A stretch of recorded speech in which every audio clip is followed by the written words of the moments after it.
All right, let's go back to Spencer because we believe Ryan Watson is going to be walking through there after a harrowing time down in Turks and Caicos. He's back home. Yep, here he is right now.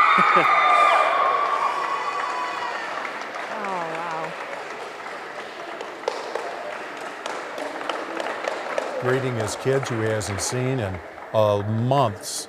In several months, yes, because he's been jailed in Turks and Caicos after bullets were found in his bag. So he has received a suspended sentence, right? Yeah. And a fine after having those bullets found in his bag. But look at that, what a tender moment to be able to hug his kids again after several months of not seeing them, especially for his children to see their father again as well. Yeah, that's something right there. So glad he's back. It's an easy mistake to make for some people, especially if you fish and hunt in Oklahoma like many of us do. He left some spare ammo in a bag, and that apparently is a huge no-no in Turks and Caicos. And he was looking at a long prison sentence, but they were able to work it out with the help of some Oklahoma lawmakers, and he's back home, and everybody's happy, as well they should be there. We hope to hear from him, and perhaps Spencer can get some words from him in just a minute, but Ryan's a little busy right now. Yeah, and Kevin, I do want to point out there are a couple other people here. Yeah. Governor Stitt is over here. There is Senator Langford as well. Obviously, just a very emotional moment here. A lot of tears, a lot of joy out here. We're going to let them say their welcome homes here as they welcome Ryan home. Well, that's terrific, and we're so glad he's back home here in Oklahoma, where he should be. Let's see. I've prayed about this for 70 days now, and to see God work in this way it's pretty incredible. I've never been more proud to be an Oklahoman than I am right now.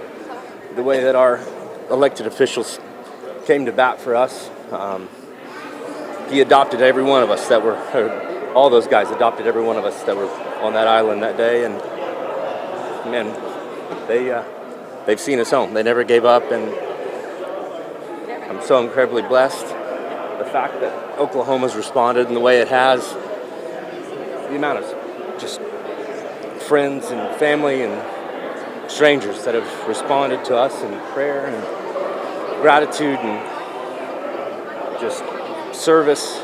It is, it's been an example to us. I told my wife, I said, I don't know why this is happening to us, but we're here for a reason, and we're going to serve God, and we're going to serve others this entire time that we're here. And I just pray that we've been able to accomplish that. So. What was it like getting that news as a wife?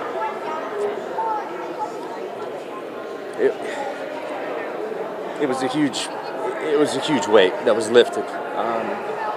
We still got to get Sharita home.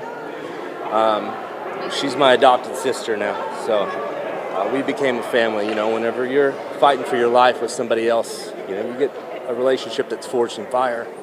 And I won't be able to rest completely until she's home. I'll continue to pray, and I ask that our Oklahoma family just continues to pray with us, you know, and pray for her return and same outcome as well. So. What's the first thing you said to your kids when you saw them? I love you and I've missed you so much.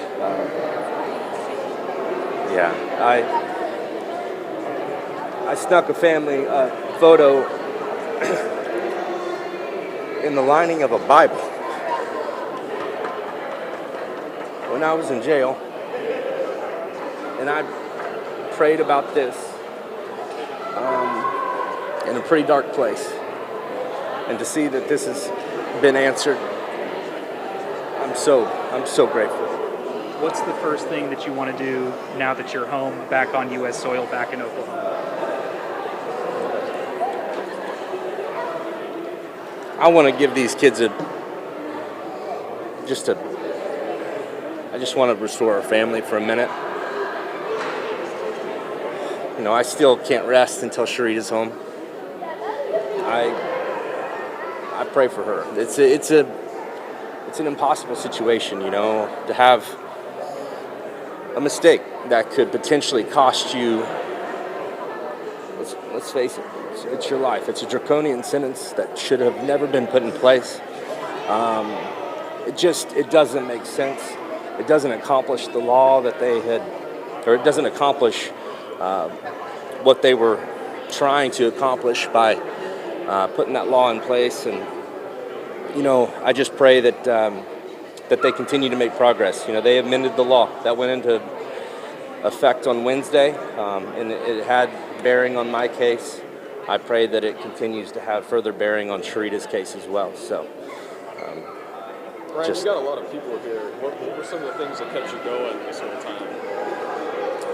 Faith, by all means. And I haven't got a chance to see balls here yet and shake hands and hug and say thank you like I need to. But there's been so many people that have reached out to us and prayed for us, and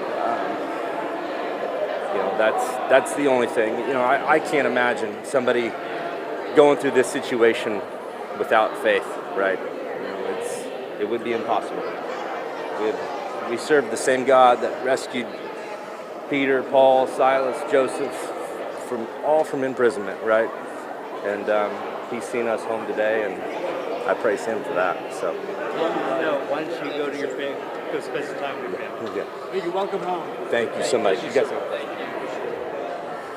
This is Ryan Watson finally returning home after months jailed in Turks and Caicos after ammunition was found in his carry-on luggage. He's one of at least 4 Americans being jailed who was jailed there at Turks and Caicos. And you heard him refer to Sharita. Yeah. That is Sharita Greer of Florida, who's also jailed currently, waiting for her sentence as well. But so far, we've seen all of the Americans receive the same suspended sentence, being able to return home with a fine. And we certainly hope that it happens for her and the others down there. A big emotional moment here. You see all family members and friends gathering around Ryan. And of course, we will have much more on this for you tomorrow morning as well, and get more reaction from him, his family, and all the kiddos that have been waiting to see him. And we'll be right back.